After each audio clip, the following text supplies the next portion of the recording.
Excellencies, honorable members, our private sector captains of industry, our most valued participants today, the investing community, and friends.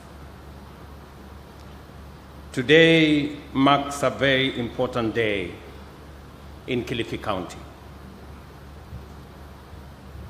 Na nimekuja hapa makusudi, sio kwa sababu nimekosa mahali pa kuenda ama kazi ya kufanya.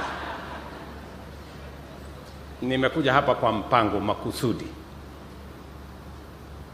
ili niungane na watu wa Kilifi na viongozi wa Kilifi katika sherehe hii ya muhimu ya Investment Conference ambayo itapatia waegezaji kutoka sehemu zote za taifa letu la Kenya, bara la Afrika, duniani kote nafasi ya kuegeza katika kaunti hii ya Kilifi, wakati wanatafuta nafasi pia ya kuegeza katika taifa letu la Kenya.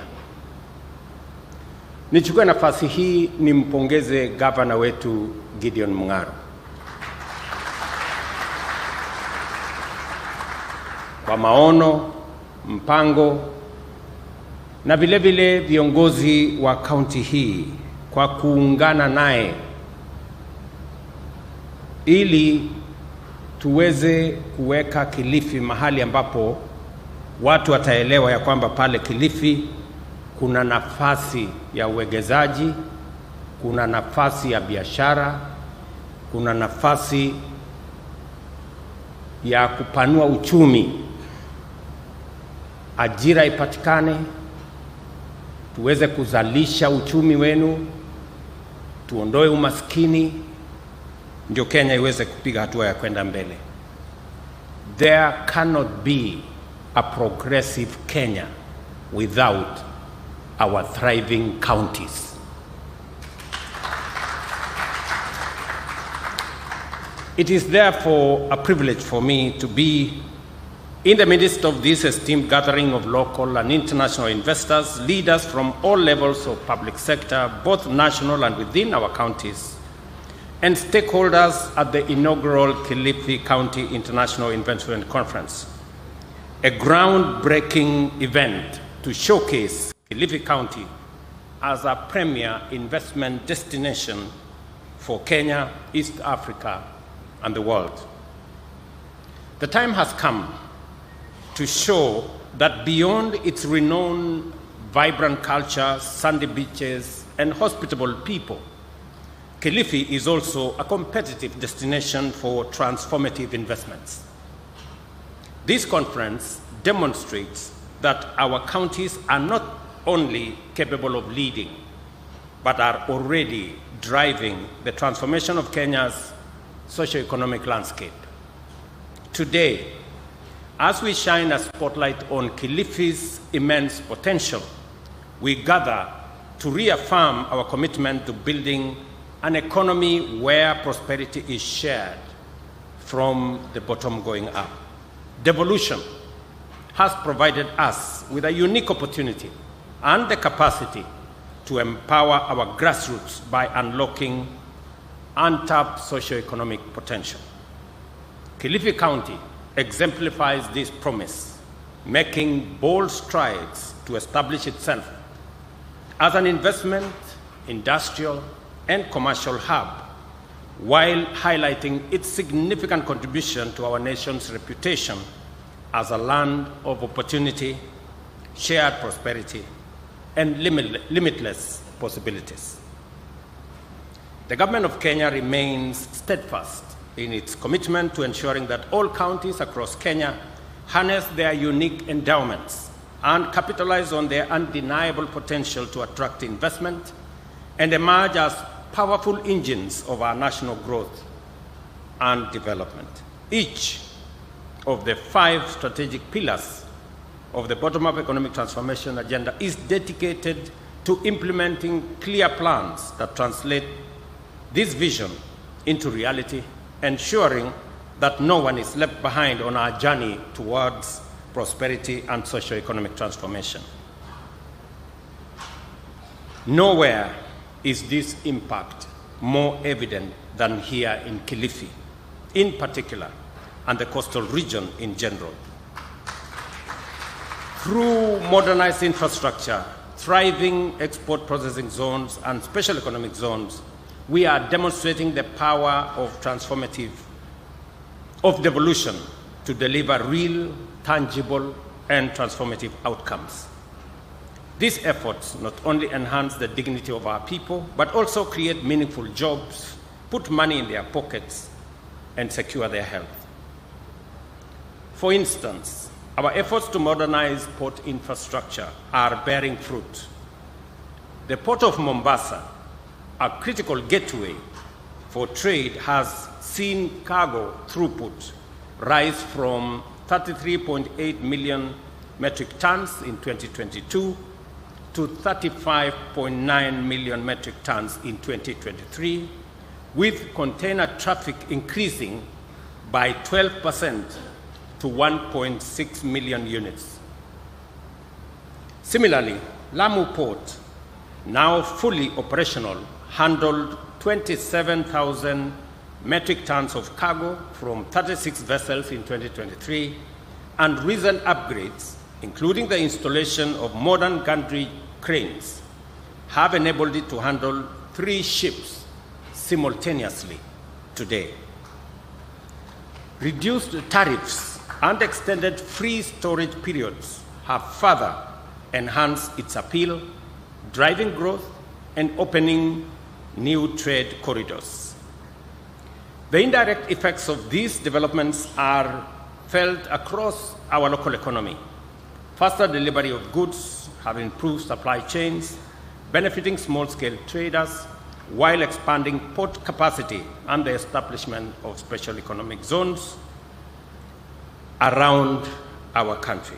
For Kilifi's farmers and fisherfolk, these advancements translate into higher incomes, better job security, and increased participation in global trade. I am very proud that today we have issued the approval letter to Vipingo Special Economic Zone, a 2,000-acre facility that I am informed by the partners of Centum, our friends from Arise, and I'm sure they are here. What to Arise, Wago area? Are they here? The Arise people? Oh, right there. Great friends of Kenya. I am confident about their investment potential and capacity to turn around the space we have in this rare Vipingo area as a special economic zone facility. I must commend the people of Kilifi, specifically the people of Kaloleni and the people of Kayafungo, for having the foresight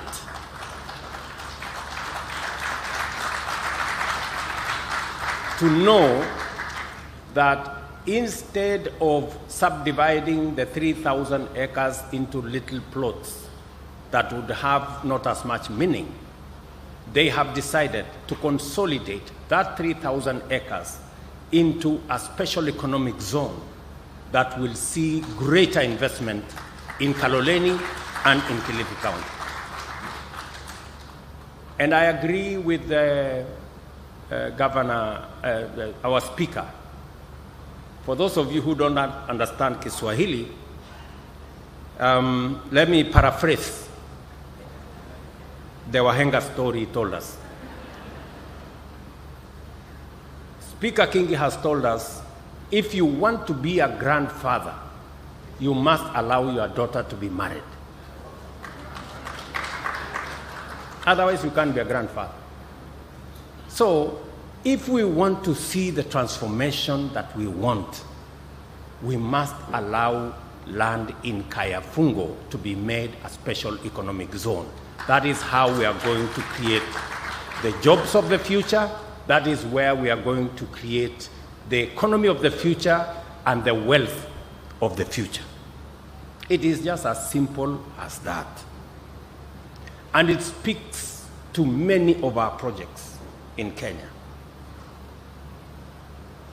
Those who stand in the way of many of these projects, they are delaying our opportunity to be called grandfathers. You know? So I'm really, I'm very happy and I'm very proud of the people of Kilifi. I am very proud of the county government of Kilifi. The MCAs who are here, who are supporting your county government, supporting the initiatives, the investments that are being pushed by your county governments. It is the right thing to do. Many people will tell you, why are you not opposing Mungaro is doing this? Why don't you oppose this? Why don't you oppose that? Let me ask you to do the right thing. If something is right, say it is right. If something is wrong, let us say it is wrong. But let us not play petty politics on everything. We have a country to look after, and you people have a county to mind and to develop and to grow. So I must commend the leaders in this county. I see the leaders in this county from across the divide, the political divide. They are working together on matters that are important to the people of this county. You must stand together and assist this county. Ndio nasema nimefurahi sana kuona ya kwamba katika kaunti ya Kilifi kuna watu wazalendo wa kaunti hii ambao wanaelewa maana ya waegezaji na miradi na mipango ambayo itasaidia kukuza uchumi wa kaunti hii ya Kilifi. Na mimi nataka niwaeleze serikali ya Kenya itasimama kidete pamoja na nyinyi. Ndio nilisema pale mbeleni, mimi sijakuja hapa kwa sababu nimekosa mahali pa kwenda. Nimekuja hapa makusudi because I have a duty to encourage. When people are doing the right thing, we must encourage them to do even better. So, muzidi na kufanya bidii hiyo. The indirect effects of these developments are felt across the economy, as I have said. Through our collective efforts, these infrastructure achievements are being transformed into opportunities that uplift communities and sustain livelihoods. Kilifi County has steadily evolved into a hub for thriving export processing zone. Notable firms include Nuts and More Processing, East Africa, which you all know, which employs 405 workers to process cashew nuts for export. For a very long time, we wanted an export facility, and we're going to support this company to make sure that it does more. Let me also inform the county government of Kilifi that we have resources in our commodities fund that can support seeds and growing of cashew nuts in Kilifi County. If you apply to our commodities fund, we want a partnership between the county government of Kilifi and the national government. We will support your new varieties, new investments in coconut growing that will help support the export of coconut economy in this county. We also have Kenya Tropical Sea Life EPZ right here in Kilifi that exports ornamental and exotic marine fish to many parts of the world, including in Dubai. Right from Kilifi County here. Again, we will work together to see to it that we provide the necessary environment for the expansion of these facilities that already exist in this county, not to mention Fuhua Kenya EPZ Limited that produces knitted fabrics and undergarments with 747 employees already here.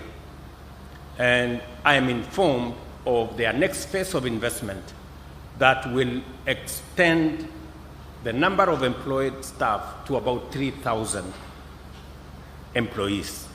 When I was in China 2 years ago, we engaged this company. I am very happy that today in Kilifi, there is an investment and the young people of Kilifi have jobs and we are expanding our export into the global market. And also to mention the Mega Apparel Industries Limited manufacturing woven clothing and providing jobs to 3,300 people, again here in Kilifi. It speaks to the opportunities that can be unlocked in Kilifi. These are just, but to mention a few. The EPZ facility that will now be created here in Vipingo, and the one that will be operationalized in Kayafungo will double the capacities that I have mentioned here significantly. And it also speaks to our overall plan, as was said by Minister Mvurya, what we are doing in Sagana, EPZ, what we are doing in Murang'a, EPZ, what we are doing in Nakuru, what we are doing in Eldoret, what we are doing in Busia, and what we will be doing in the other areas, including the one I mentioned day before yesterday in Taita Taveta County, including all the other facilities that we are working on. This is what we must do. We must work together as leaders to unlock the potential that exists in our country. To enhance local participation and increase the value of exported products, the government has initiated flagship EPZ facilities, I have said, in Busia, Eldoret, Murang'a, Kirinyaga, that are all over 90% complete in construction. And additionally, through the promotion of special economic zones, Kenya has listed or licensed 39 EPZs, with 10 located within the coastal economic bloc, whose initiatives are driving economic growth and creating jobs while strengthening Kenya's export capacity. And let me say this, ever since we had our EPZ in 1990, up to 2002, we had 13 investments. In the last 2 years, we have doubled those investments by another 11, and there are another 6 in the pipeline. And we are doing this intentionally because it not only creates jobs, but it also enhances our export capacity and making sure that Kenya plays in the right league. I am pleased and I commend Centum for the 2,000-acre special economic zone here in Vipingo, and I am confident that Centum PLC, a publicly listed company with over 36,000 shareholders, and Arise integrated industrial platforms will work together and unlock the true potential of the 2,000-acre special economic zone here in Vipingo. With construction scheduled to begin in early 2025, is that correct, my good brother Moria? Correct? The Vipingo Free Trade Zone is set to host over 200 industries across key sectors, including agro-processing, manufacturing, IT, logistics, green energy, and pharmaceuticals. And I want to encourage the minister to make sure that whatever hurdles stand in the way for that investment are removed so that we can unlock that potential and create jobs. This investment is projected to create at least 10,000 new jobs over the next few years, and this zone offers fiscal incentives, sustainable energy solutions, and state-of-the-art infrastructure empowering MSMEs and fostering local supply chains and advancing Kenya's industrialization agenda. Beyond industrial growth, the national government is committed to revitalizing the tourism sector, both in the coastal region and across the country.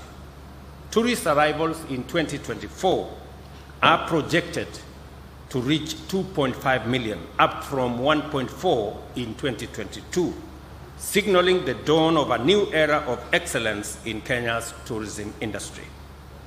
With an ambitious target of attracting 5 million tourists in the next 5 years, we are implementing innovative policies such as the visa-free entry program, which simplifies access for international visitors and solidifies Kenya's position as a premier global destination.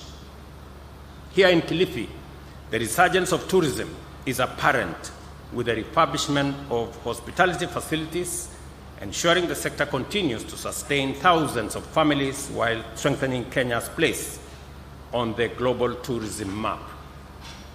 I was very pleased to hear the governor of Kwale tell us that there are no rooms available in the hotels in Kwale. That is the best news that we can get, that our hotel facilities are doing well, and we are looking for additional investors to invest in that space.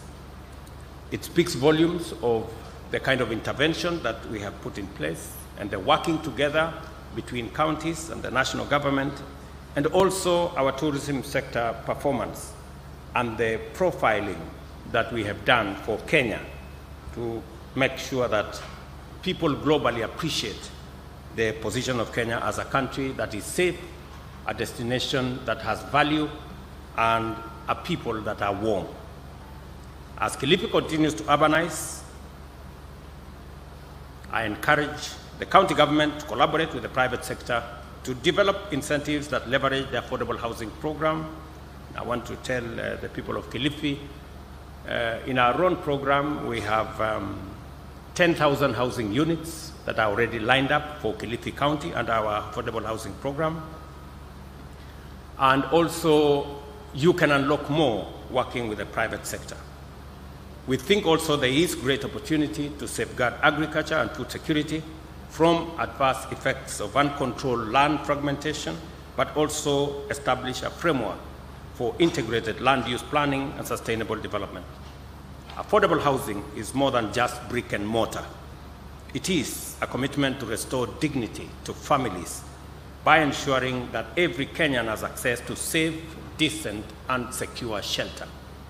It is also a powerful driver of economic activity, having generated already 164,000 new jobs over the past year. These opportunities span construction, manufacturing, and service industries, empowering local artisans, builders, suppliers, while fostering the growth of small and medium enterprises. In the digital economy, we are expanding last-mile fiber optic connectivity by leveraging Kenya Power's extensive transmission network to reach remote, unserved, or underserved areas. This digital transformation is unlocking opportunities for young IT workers, digital creators, and entrepreneurs, enabling them to thrive locally while connecting to global markets. And I was very happy, Gideon, when I saw you sign an MOU with digital media that will assist more young people get into the creative space. That is a very positive development. We must use the digital space, the digital media space. We must use that to drive our creative economy, to drive our digital job framework. And it is the reason why we are expanding the fiber optic across Kenya. I know many people will want to use that for other purposes, to insult others, to quarrel others, but we can as well use it for positive purposes, making sure that our creatives are doing more, making sure that our young people can access digital jobs. We can expand digital commerce. We can access government facilities, both county and national government services on the same platform. So we will continue to work with you to make sure that that goes to the next level. Ladies and gentlemen, let us collaborate to enhance the business environment, reduce barriers, and position Kilifi as a model county for investment and growth. To our investors, I encourage you to engage with confidence. Behind the statistics are real people with aspirations, ready to partner with you in transforming not just Kilifi, but our entire nation. Let me just say two final things. Number one is to commit. When I had a meeting with the leadership of our counties, I did commit that because as an administration, we believe in the power of devolution. And we believe that devolution can deliver as new centers of growth around Kenya. We did commit that we would find an amicable solution to the standoff that existed between the two houses. I'm very happy that that was sorted out last week, and I have already signed the Division of Revenue bill into law. And now the counties can access 387 billion of the shareable revenue, and also whatever else that comes in by way of grants. I did also commit to the counties that we will also make sure that CARA, that divides the money between counties, will also be expedited. And I am happy to note that yesterday, Senate completed its deliberations, and this afternoon, the National Assembly has given me undertaking that they will complete, so that again, all counties can receive their allocations, provide service, and drive our economies in our counties. I also must commend that to be able to create an enabling environment, to be able to expand opportunity, attract investment, we must have a skilled workforce. And that's the reason why we must invest carefully in our education. Because we need the men and women to drive our industries. We need the men and women to drive our investment capabilities. And it is the reason why the government of Kenya, we are committed to investing in education. Every member of parliament here knows that we have made a decision that we are going to support all the TVETs and all the universities with accommodation facilities using our housing fund. We have also made a commitment that we are going to make sure that all our schools have adequate teachers. As I talk to you, the recruitment of another 20,000 teachers is going on in the country so that we can better protect our education sector. Let me also commit that as part of this whole journey of creating an enabling environment, Kilifi County, we have allocated 2 billion shillings to expand the last mile connectivity to different parts of this county. As part of our bigger plan to connect 460,000 homes in the next 2 years, and government of Kenya is going to spend about 36 billion in that project, because we want to make electricity available so that industrialization, agro-processing, value addition can continue in different parts of Kenya with all the products that we produce, either from mining, from agriculture, and from all the other sectors.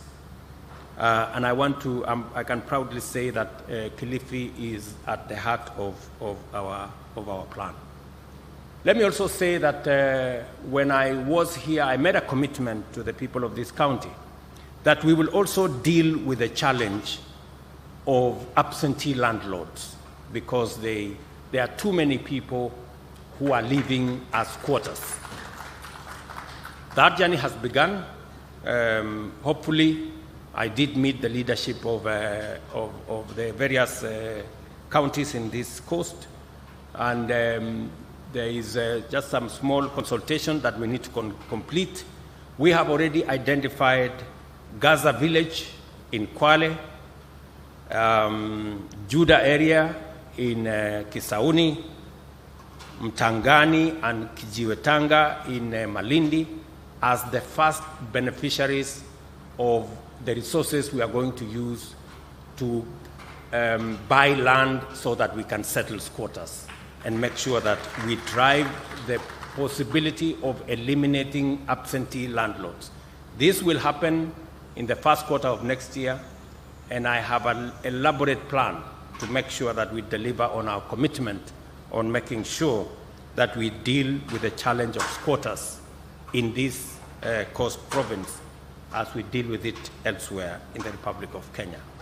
It is a good move so that our investors can also be confident that whatever investment they put in this country or in this region is safe, is secure, and is not subject to court cases and other matters that sometimes attend to this.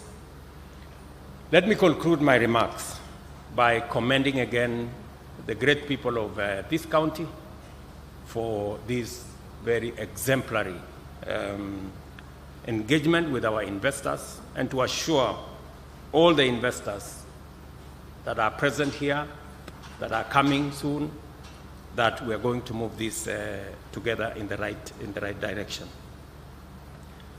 I know Kiswahili changu kidogo haifiki pale mahali pa Amazon Kingi ama hawa wangwana wa kutoka Mombasa. Changu kidogo ni cha bara, ni bara sio? So I will not attempt to make any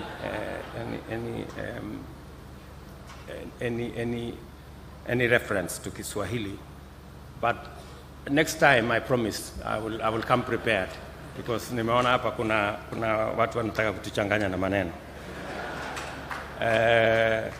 What I want to give you assurance is that we are going to transform this country. I am very confident. Kenya is going to change. Apart from the infrastructure things we are doing, apart from the electrification, also our universal health coverage, we cannot be able to undertake what we are doing if the health of our people is not looked into. I want to give my assurance that we are working with the counties. The counties have done their part of the bargain. We've hired, together with the counties, community health promoters, 100,000 of them. They are assisting us in mobilizing communities, in attending to communities at the lowest level possible. There is a lot of fake news and a lot of incorrect information that is out there. I want to assure the country that the challenges of fraud and corruption that had bedeviled the NHIF, they will never be, as so long as I am in charge, they will never be in our universal health coverage plan. We have costed the equipments, we have costed the drugs, we have costed the services with experts. The procurement of any equipment, the one that I see people talking about in the media, there was a procurement process. It was carried out between the counties and the national and the Ministry of Health. There is no obligation on any county to get any equipment from any supplier. There is no one supplier. I think there are 7 or so suppliers. And there is no obligation on any county. Anybody who says they were forced by the national government to sign whatever contract, those are conmen and they are liars. Because Mungaro is here, Abdul Samad is here, Fatuma is here. They are governors. There is nobody who forced them to sign any contract. That is the truth. Nobody was forced. And nobody, you have to be a fool to be forced to sign the wrong thing, and you actually sign. You know, and you go and announce that I was forced. Kwani wewe ni mjinga kiasi gani? You know? And number two, even if you sign for whatever equipment, it is you to choose what equipment you need. And if you have alternative ways of getting that equipment, you are free to get those alternative equipments from wherever. The only thing we were doing is to these are the county governments. That's the truth. Sindio Mungaro. That's correct. So let us not, and I am here and I will look the people of Kenya in the eye and tell them there will be no corruption in social health as long as I'm president. You know? And I am willing to be challenged, because we must get rid of corruption. We must get rid of fraud. We must make sure that Kenyans get the benefit and value for every cent they spend on everything, including in matters health. So that is how we're going to do it. It's going to be a commitment that we are going to make, all of us. I have asked all our counties and even the private sector. The program we have is going to make sure that citizens can pay for services, but those services must be provided. That is why there is need to have equipment in our hospitals. That is why there is need to have medicine in our facilities. And that is why there is necessity to have the human capital in terms of health professionals to provide that service. And we are working with the counties to make sure that wherever we can assist as the national government, let me say this, we've just released 2 days ago 1.5 billion shillings to assist KEMSA to make sure that they work with the counties to access drugs.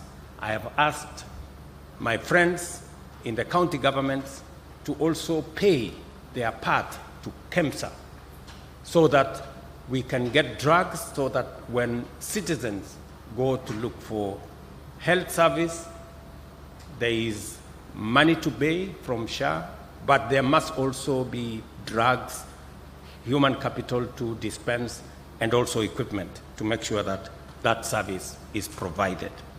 So we need a healthy population for us to drive our country into the next level.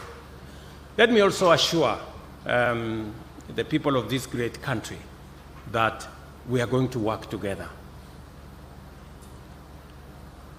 We have made a solemn commitment that tribalism is not going to be part of our DNA. We must get rid of it. I know there are leaders who are unhappy that we have an expanded government. We have a government that brings everybody on board. Let me just tell them, this country belongs to all of us. There is no special Kenya. There is no special place. There is no special group of people. We are all one people, the people of Kenya. And we must, it is our duty to work together. Hakuna haja ya kukasirika ati kwa sababu unataka watu wengine wakue nje miaka yote. You know? Tufanye kazi kwa pamoja. Hii Kenya inatutosha. This country is big enough for all of us. We must not exclude others. It is not necessary. Let us include everybody. Working together, we can build the synergy, we can build the momentum to create that which is enough for every Kenyan, from every community, and from every region, and from every county. On that, I am solid rock. I'm not moving an inch. We must stay the course. I commend the county government of Kilifi, under the leadership of my good brother Gideon, for the excellent work being done here and for hosting this conference. I also extend my best wishes for a productive conference and look forward to witnessing its impact in driving investment momentum in Kilifi County. Ladies and gentlemen, the Kilifi County Integrated Conference 2024 is now officially open. Asanteni sana and God bless you.